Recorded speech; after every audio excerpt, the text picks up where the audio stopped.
Thank you, Mr. Chairman, and members of the committee, and I want to commend our chairman, our ranking member, subcommittee chairs for putting together this legislation here today. I'm sure my colleague from Alaska, Mr. Young, will agree with me that there are not a lot of advantages to growing old, but I say that as the ranking member on the Democratic side who came to the Congress earlier than anyone else in this Congress, second only to Don Young from Alaska. And but I tell you what, it does give you some perspective on things. And when Don and I were kids, make no mistake about it, the lakes were running sewers, and the rivers were running sewers, and the lakes were catching on fire.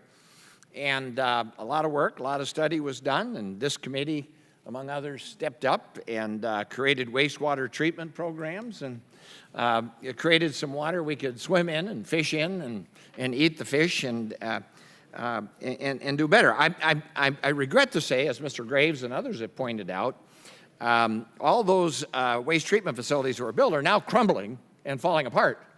And we're liable to go back to where we were if we don't step up and find a way to fund these wastewater treatment programs.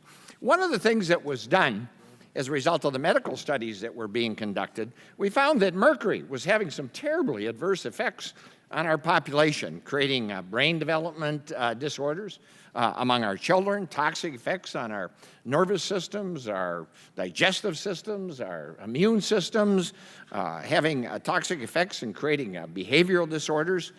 But it was decided way back in 1990 that, and these were all being caused by mercury, okay?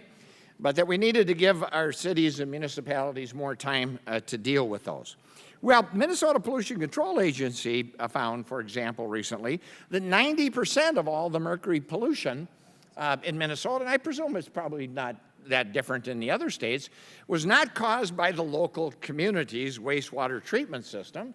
It was caused by industrial air pollution that came from outside the state, sometimes outside the country, but nevertheless devastating consequences. And since that time, at the time, more time was given to these municipalities to deal with mercury pollution. Well, here we are. You know, they don't have the money to take care of the basic infrastructure. The wastewater treatment systems are overflowing. They're crumbling, and we still haven't addressed the mercury issue.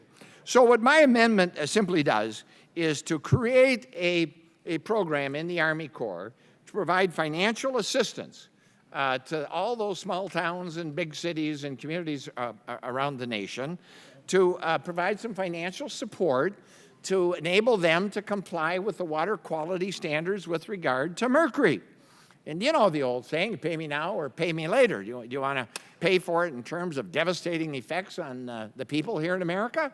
Or do we want to authorize this program to go forward and provide some financial assistance to our small towns, medium and big cities, to provide some financial assistance to enable them to comply? Obviously, it's going to be subject to the Appropriations Committee, but I would like to have the record show in history that at least this committee saw the profound need for the establishment of a program to help our communities achieve this standard and save the American people from the devastating effects of the failure to do so.